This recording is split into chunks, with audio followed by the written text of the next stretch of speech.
اب ان لوگوں کا جن کا پیسہ باہر پڑا ہوا ہے، ان کو کوئی فرق نہیں پڑے گا پاکستان ڈیفالٹ کرے گا. اگر ہمارا روپیہ گرے گا تو ان کا تو ڈالر میں پیسہ پڑا ہوا ہے، ان کو تو فائدہ ہے. اس لیے ان کو کوئی فکر نہیں ہے جدھر پاکستان جا رہا ہے.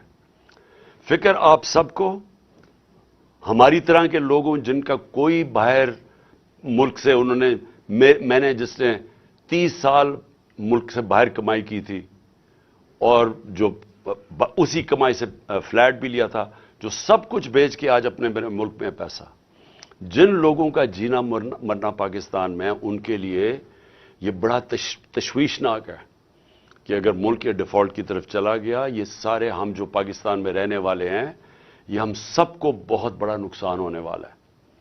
اس سے یہ ہوگا کہ کوئی باہر سے انویسٹمنٹ پاکستان میں نہیں آئے گی. جو ہمارے اپنے پاکستانی بھی پاکستان میں انویسٹ کرنا چاہتے ہیں، وہ کیوں اپنے ڈالروں کو روپے میں کنورٹ کریں گے جب روپیہ گرتا جا رہا ہے اور ان کو خوف ہے کہ آگے اور گرے گا؟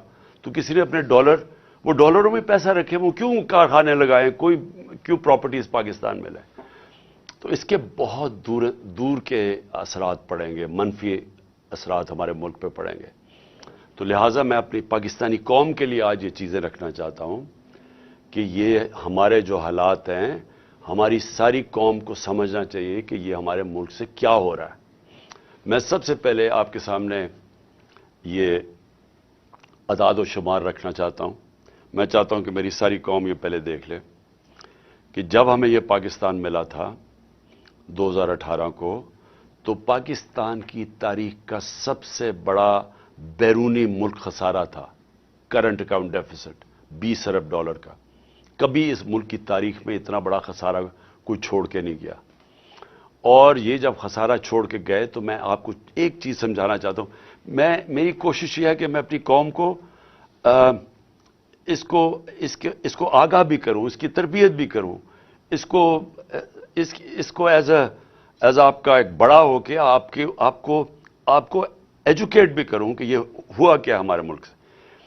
یہ جب خسارہ چھوڑ کے گئے تھے تو جو پٹرول، جو تیل ہے، جو اصل وجہ ہے کہ ہمارا جو خرچہ، ہمارے ڈالر کیوں کم ہوتے ہیں، کیونکہ ہماری جو سب سے زیادہ امپورٹ باہر سے ہوتی ہے، جو ہم باہر سے خریدتے ہیں، وہ تیل، پیٹرولیم پروڈکٹس.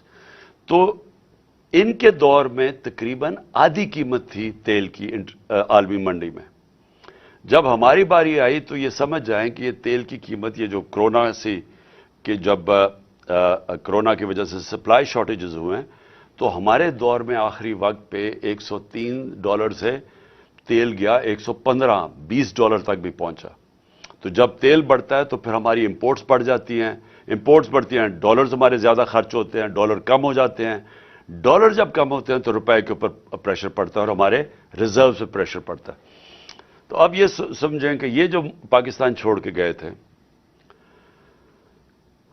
اور ہم جو پاکستان چھوڑ کے گئے تھے، یہ جو ہمیں انہوں نے رجیم چینج پہ کیا تھا، تو اس وقت پاکستان کی 2022 میں 2021 میں پاکستان کے جو جی ڈی پی دولت میں اضافہ ہو رہا تھا وہ 5.7% تھا، اور جو ہمارا 2022 تھا، چوتھا سال تھا، اس میں 6% تھا. 5.7 اور 6% پاکستان کی تاریخ میں، یہ صرف اور صرف اگر اس طرح کی پاکستان کی جی ڈی پی گروتھ ہوئی یا دولت میں اضافہ ہوا، یہ مارشل لاز میں ہوا تھا، ایوب خان کے زمانے میں، یا جنرل ضیاء کے زمانے میں اور جنرل مشرف کے زمانے میں. یہ کیوں ہوا تھا ان کے دور میں؟ کیونکہ ہم ان کے ساتھ ان کی 2 دفعہ جنگوں میں شرکت کر رہے تھے، افغان وار میں اور وار آن ٹیرر میں، اور اس سے پہلے ہم سیٹو اور سینٹو کے امریکہ کے ساتھ ملے ہوئے تھے پیکٹ میں کولڈ وار کے دوران، جب ایوب خان کا دور تھا. صرف ان دوروں کے اندر ہماری گروتھ ریٹ اس سطح پہ پہنچی تھی کیونکہ امریکہ سے ڈالرز مل رہے تھے پاکستان کو. یہ واحد گورنمنٹ ہے جو امریکہ کے ڈالرز نہ ملنے کے باوجود اس نے 5.7 اپنے تیسرے اور 6.8 پہ ہماری اکانومی گرو کی. اور یہ یاد رکھیں کہ اس میں 2 سال کرونا آیا تھا، جو ایک ایسی وبا تھی جس نے دنیا کی اکانومیز کو تباہ کر دیا تھا. ہندوستان کے حالات دیکھیں، ان کی منفی میں چلی گئی تھی گروتھ ریٹ. ایران کا دیکھیں، جو ہمارے نیبرز کی بات کر رہا ہوں دنیا میں، اور ابھی تک اس کے اثرات ہیں وہ کرونا کے. تو ہمارے دور میں اس کے باوجود کہ کرونا تھی، اور یہ یاد رکھیں کہ دنیا نے اکنالج کیا تھا کہ پاکستان وہ 3 ٹاپ ملکوں میں جس نے سب سے بہترین طور پہ کرونا کو مینج کیا. اور اس کے ثبوت کیا ہے کہ ہم نے اپنی اکانومی بچا لی، اپنے غربت بچا لی، اپنے روزگار بچایا لوگوں کا، اور ہمیں اپنی انڈسٹری بچا لی، اور ہم نے یہ 5.7 اور 6% پہ گرو کیا. ہماری ریکارڈ ریمیٹنسز تھی، بیرون ملک پاکستانی کو سب سے زیادہ ہمارے پہ اعتماد تھا. 31 ارب ڈالر کی انہوں نے ریمیٹنسز بھیجی، جو ریکارڈ تھا. نون لیگ کی دور میں 19.6% ریمیٹنسز تھی. ہم نے ادھر سے لے کے گئے 3.5 سال میں 32 ارب ڈالر پہ. ہمارا جو ڈیفیسٹ چھوڑ کے گئے ہم، اس کے باوجود کہ تیل کی قیمتیں ریکارڈ پرائس پہ تھیں، ساری چیزیں مہنگی ہو گئی کرونا کی وجہ سے، سپلائی شارٹیجز کی وجہ سے، اس کے باوجود ہم جو جی ڈی پی چھوڑ کے گئے تھے کرنٹ اکاؤنٹ بیرونی ڈیفیسٹ، وہ 4% تھا. نون لیگ چھوڑ کے گئی تھی 5.8%، جب تاریخی سب سے کم تیل کی قیمتیں تھیں. ہماری گندم 27.5 ملین ٹن ہماری گندم تھی، جو کہ ریکارڈ تھا پاکستان کی تاریخ میں. ہماری جو چاول تھا وہ 9.3 ملین ٹن تھا، جو ریکارڈ تھا. ہمارا جو مکئی تھی وہ 9.6 ملین ٹن تھی، وہ ریکارڈ تھی. اور ہماری آخری سال میں جو گنا تھا وہ تقریباً 90 ملین ٹن تھا، جو کہ ریکارڈ تھا. جو ان کی بجلی کی جنریشن تھی، اب یہ سمجھیں، انہوں نے بجلی جو کانٹریکٹ سائن کیے تھے پاور جنریشن کے نون لیگ نے، اس میں یہ تھا کہ اگر ہم بجلی خریدیں یا نہ خریدیں ہمیں کیپیسٹی پیمنٹس پہ دینے پڑتے تھے. یعنی ایک بجلی گھر کو جو انہوں نے جب ان کو کانٹریکٹ دے دیا، انہوں نے جو سیٹ اپ کیے، اس میں سے اگر پاکستان بجلی خریدے یا نہ خریدے پیسے پورے دینے پڑتے تھے، جس کو کیپیسٹی پیمنٹس کہتے ہیں. تو اس کے لیے اگر آپ جب تک ہم بجلی، اور انہوں نے اتنے زیادہ بنا دیے، کیپیسٹی اتنی زیادہ کر دی، ہمارے پاس ملک کے پاس طور طریقہ ہی نہیں تھا وہ بجلی استعمال کرنے کا. ہمارے میں کیپیسٹی نہیں تھی، پیسے ہم پھر بھی ان کو دے رہے تھے. تو اس کا مطلب بجلی کی کنزمپشن بڑھائی جائے تاکہ ہم کم از کم ہمارے پاس آمدنی آئے وہ ان کو پیسے دینے کی. تو انہوں نے 80 ملین یونٹس ان کے دور میں تھے، ہم اس کو لے کے گئے 116 ملین یونٹس پہ اپنے دور میں، بلین یونٹس میں، مطلب ارب یونٹ، 116 ارب یونٹس میں. انہوں نے کوئی اپنی دور میں ڈیم نہیں بنائی.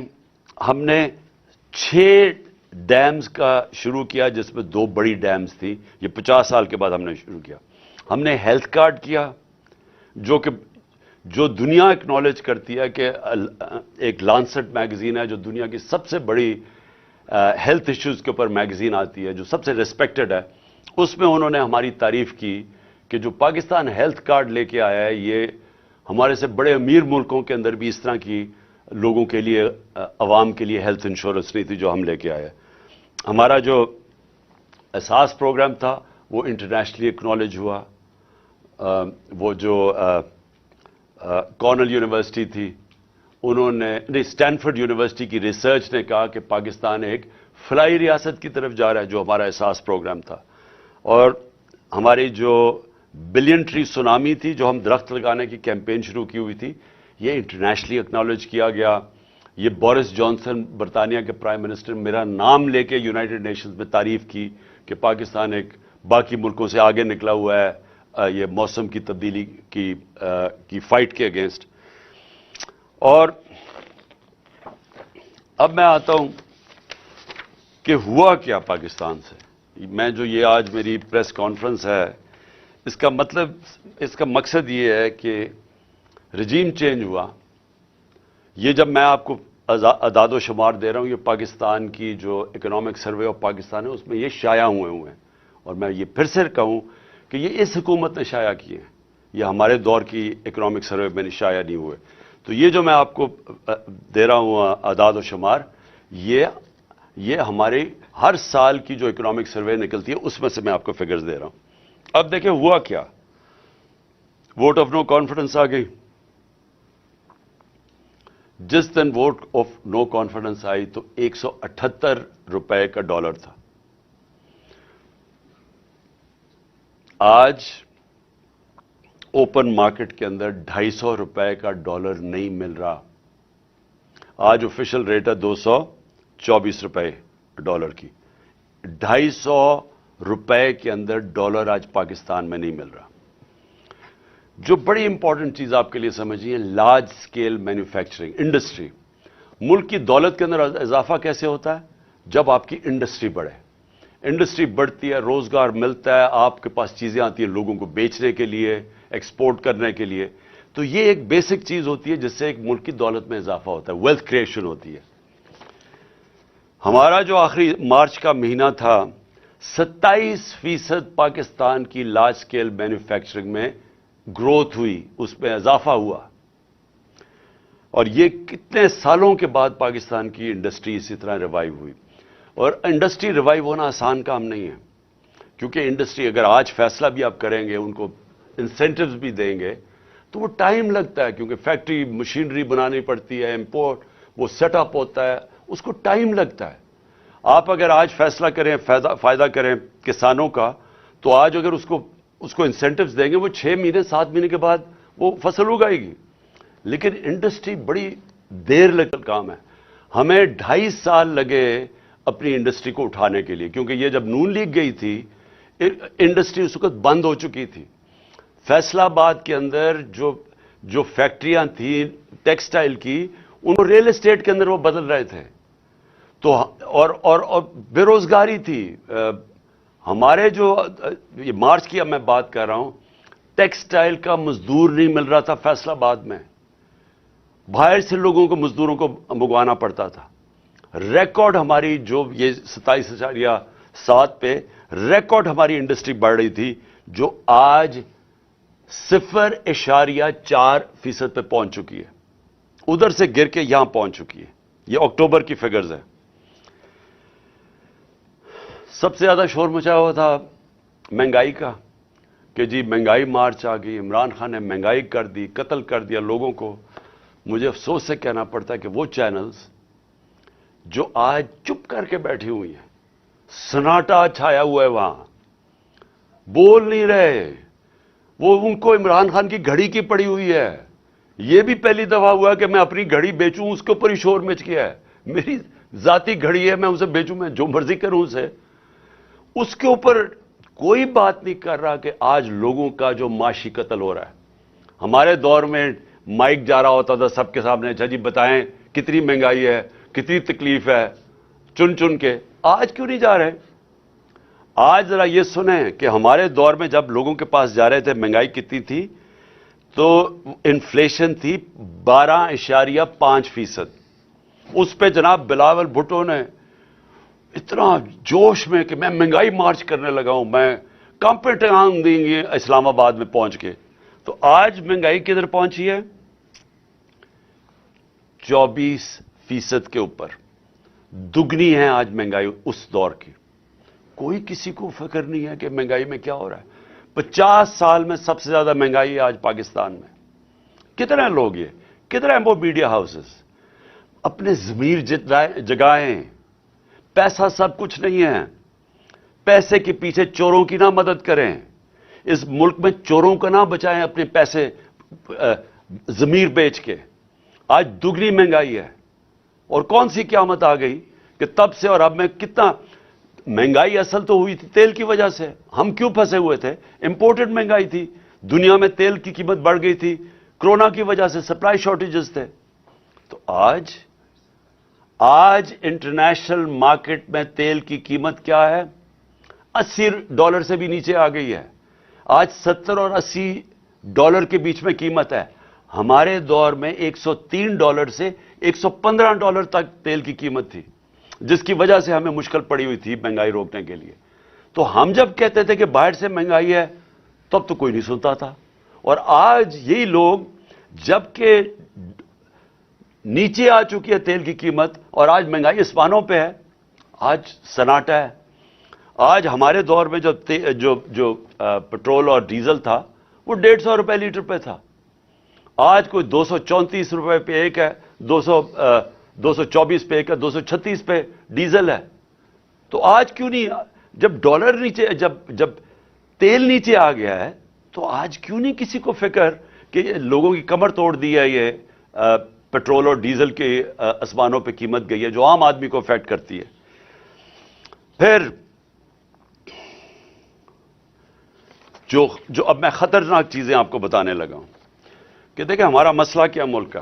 ہمارا مسئلہ یہ ہے کہ یہ جو دو خاندان 30 سال سے بیٹھے ہوئے تھے اور اس سے پہلے ملٹری ڈکٹیٹرز تھے، 60 کی دہائی کے بعد کبھی کسی پاکستان کی حکومت نے زور نہیں لگایا ایکسپورٹس بڑھانے میں. جب تک آپ ایکسپورٹس نہیں بڑھائیں گے ڈالرز ملک میں کیسے آئیں گے؟ نون لیگ کے پچھلے 5 سال میں ایکسپورٹس 0 بڑھی ہیں، 5 سالوں میں ان کی ایکسپورٹس نہیں بڑھی. تو جب ایکسپورٹس نہیں بڑھیں گی، مجھے آج تک یہ نہیں سمجھ آئی کہ ملک کی دولت میں کیسے اضافہ ہوگا. کیسے ایشیا ٹائیگر بنا دیں گے تو لاہور کو پیرس میں بنا دیں گے. جب تک آپ کی ایکسپورٹس نہیں بڑھیں گی وہ ملک کبھی بھی وہ ترقی نہیں کر سکتا، اس کی دولت میں اضافہ نہیں ہو سکتا. چائنا جو آج ایک اکنامک سپر پاور ہے، انہوں نے اپنی ایکسپورٹس آج ان کی پتہ نہیں 2000 ارب ڈالر کی ایکسپورٹس ہیں. ہماری آج ایکسپورٹ جب ہمیں ملا تھا پاکستان تو 24 ارب ڈالر کی ایکسپورٹس تھی 22 کروڑ پاکستانیوں کی، اور ہمیں فخر ہے کہ ہم اس کو لے گئے 33 ارب ڈالر پہ، کیونکہ وہ بھی بڑا زور لگا کے، کیونکہ کرونا تھا، کرونا کی وجہ سے دنیا بند ہوئی تھی. 2 سال تو چائنا بند رہا ہے، تو اس کے باوجود ہم 33 ارب ڈالر.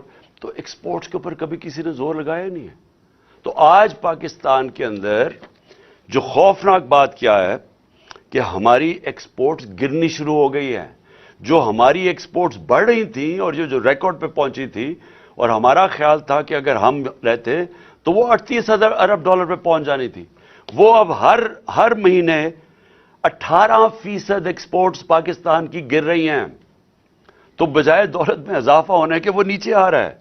جو ہماری ریمیٹنسز ہیں، جو ہمارا جو اوورسیز پاکستانی پیسے بھیجتے ہیں، ایک تو ان کو اعتماد نہیں ہے اس حکومت پہ، دوسرا اور وہ ہے کہ ہمارا روشن ڈیجیٹل اکاؤنٹ جس میں اوورسیز پاکستانی پیسے وہ کم ہونے شروع ہو گئے ہیں.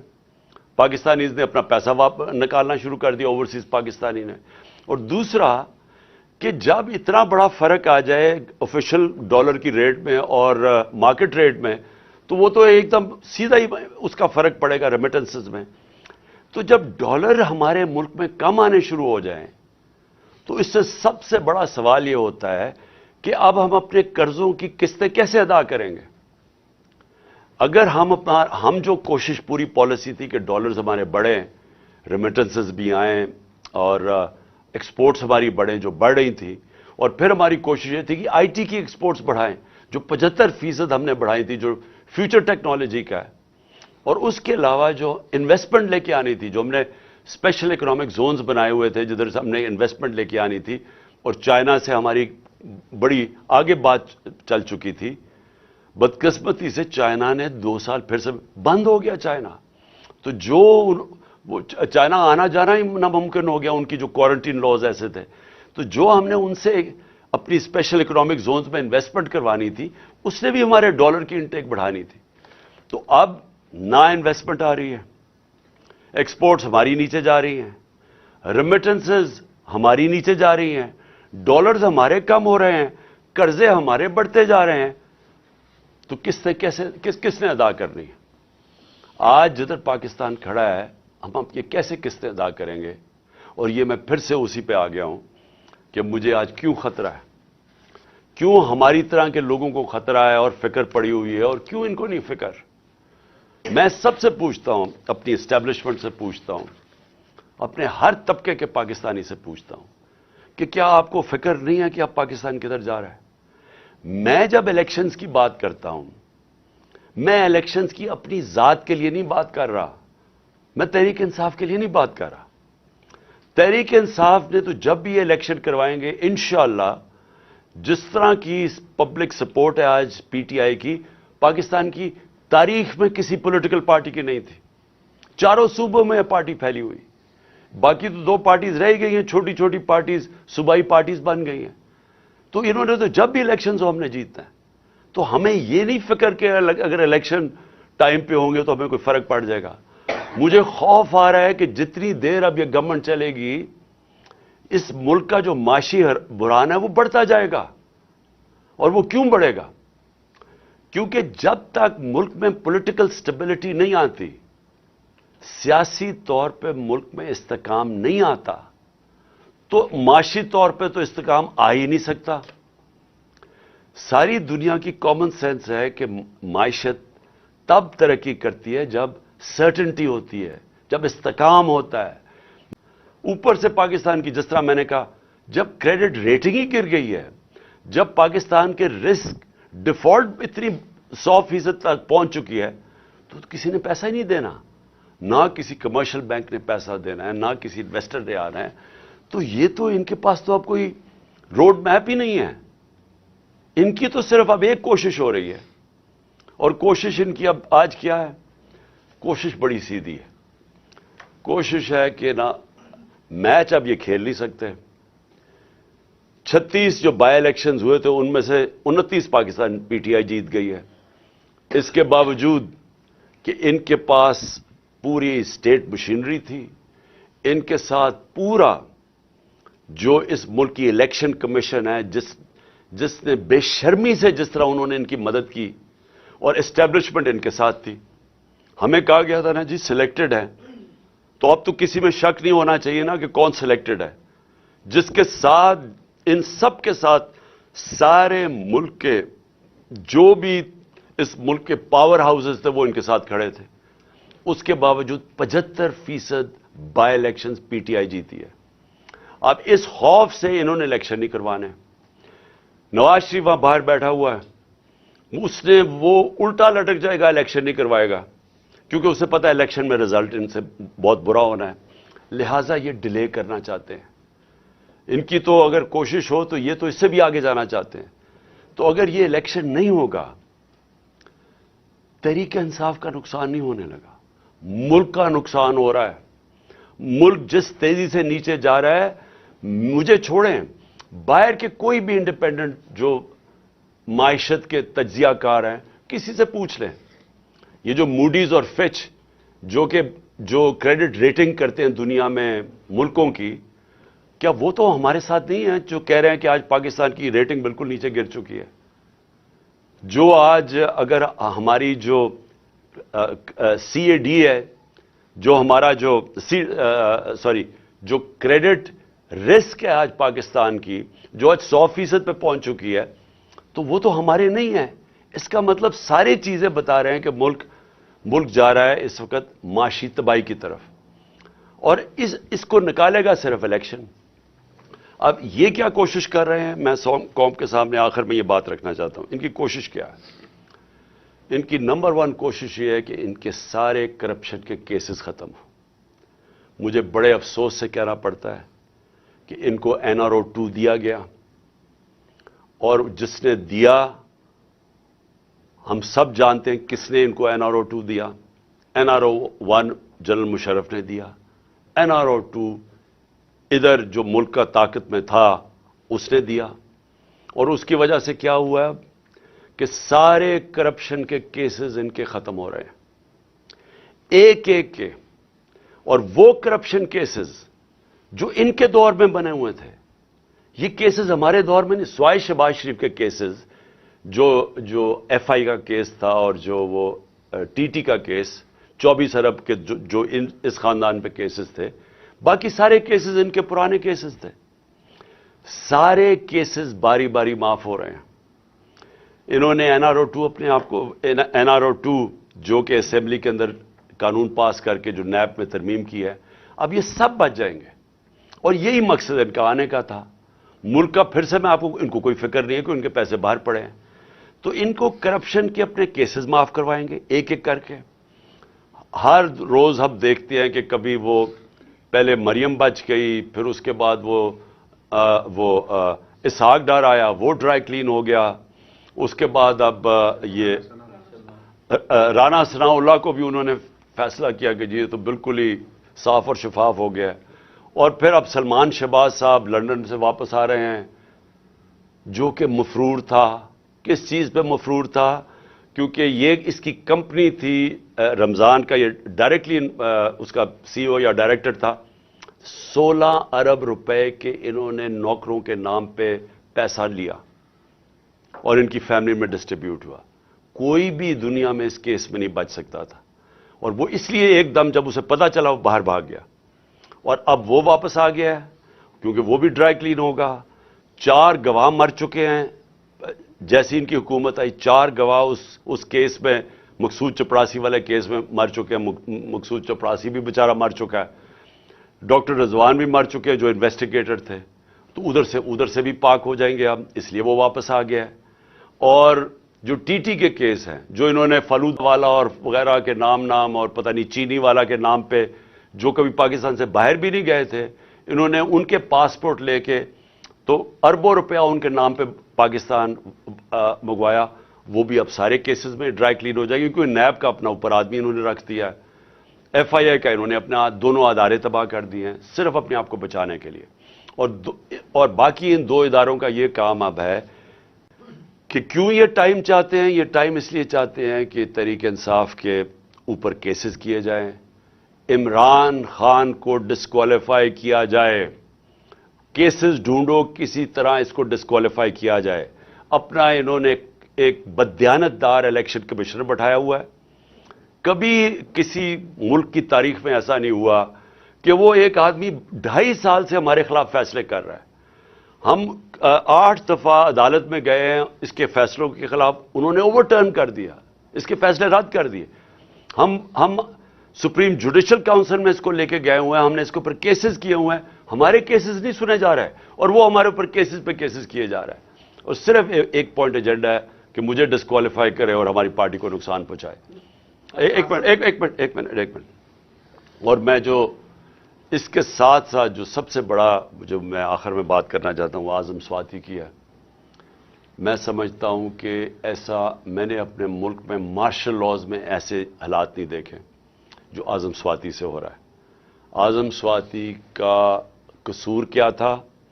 اس نے ایک ٹویٹ کی جس نے اس نے جنرل باجوہ کو کہا کہ اس نے NRO2 دیا پاکستان میں.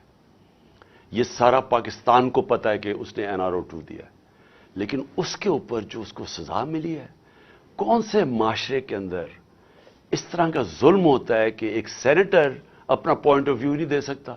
بھئی آپ کہتے ہیں نہیں دیا، لیکن یہ تو نہیں کر سکتے آپ کو ننگا کر کے اس کو مارو، بچوں کے پوتوں پوتیوں کے سامنے اس کے اوپر ظلم تشدد کرو. اس کے بعد اس کو یہ جو آپ کر رہے ہیں اس کی پھر بیوی کے اور بیٹی کے سامنے گندی کیسٹ بھیجو. اس کے بعد وہ اس کے اوپر کیسز کر دو، کوئی 30 کیسز کر دو. اس جو ہارٹ کا مریض ہے اس کو کوئٹہ بھیجا جائے ان حالات کے اندر، پھر اس کو اب سندھ پہنچا دیا ہے. اس کے گھر کے اوپر انہوں نے واردات کی ہے، ایک دم CDO کو پتہ چل گیا کہ اس نے کچھ اس کا گھر سیل کر دیا ہے. کون سی دنیا کے اندر اس طرح کے حالات ہوتے ہیں جو اپنے آپ کو جمہوریت کہتی ہے؟ یہ ظلم کا نظام ہے، اس کی انتہا ہے. اس کے اوپر میں صرف ختم کرتا ہوں حضرت علی کا قول سے کہ کفر کا نظام چل جائے گا لیکن اس طرح کا ظلم کا نظام نہیں چل سکتا. دیکھیں سب سے پہلے تو مجھے کبھی کوئی شک نہیں تھا کہ نواز شریف یا زرداری کبھی بھی الیکشنز کی طرف نہیں جائیں گے. اور کیوں مجھے شک نہیں تھا؟ کہ دونوں اس ملک کے بڑے مجرم ہیں، یہ کرپٹ لوگ ہیں. ان کو ڈر لگا ہوا ہے کہ اگر یہ الیکشنز میں ہار گئے تو ان کو ڈر یہ لگا ہوا ہے کہ اتنی محنت سے جو انہوں نے 7 مہینے میں اپنے کیسز ختم کیے ہیں یہ پھر نہ ریوائیو ہو جائیں. ان کا انٹرسٹ پاکستان کا انٹرسٹ ان کا انٹرسٹ نہیں ہے. ان کا انٹرسٹ ہے کہ پہلے کیسے چوری کرو اور پھر چوری کو بچاؤ کیسے. تو مجھے کبھی کوئی شک نہیں تھا کہ انہوں نے الیکشن نہیں ماننا. میری کوشش یہ ہے کہ اس ملک کے جو ادارے ہیں وہ اس وقت ملک کا سوچیں. یہ میں عمران خان اپنا نہیں سوچ رہا، مجھے اپنے ملک کا خوف آیا ہوا ہے. اور اگر یہ ملک خدا نہ خواستہ جس طرف تیزی سے جا رہا ہے، جو دنیا کہہ رہی ہے آپ کے ڈیفالٹ کی طرف جا رہا ہے، اگر یہ ادھر چلا گیا، اگر کسی نے مثلا یہ ہوپ کر رہے ہیں کہ آئی ایم ایف یا چائنا بیل آؤٹ کر دے گی، اگر انہوں نے نہ کیا تو یہ ملک کی جو حالات ہوں گے، یہ سارا ملک افیکٹ ہوگا. ہر وہ آدمی جس کا جینا مرنا پاکستان میں وہ افیکٹ ہوگا، سوائے وہ جنہوں نے ڈالرز میں اپنے پیسے باہر رکھے ہوئے ہیں. جب میری تیاری ہوگی، میں نے آپ کو کہا دسمبر میں انشاءاللہ ہو جائے گی، میں اپنے وہی جو میں نے اناؤنس کیا اسی پہ میں چلوں گا، میں یہ اسمبلی سے نکل جاؤں گا.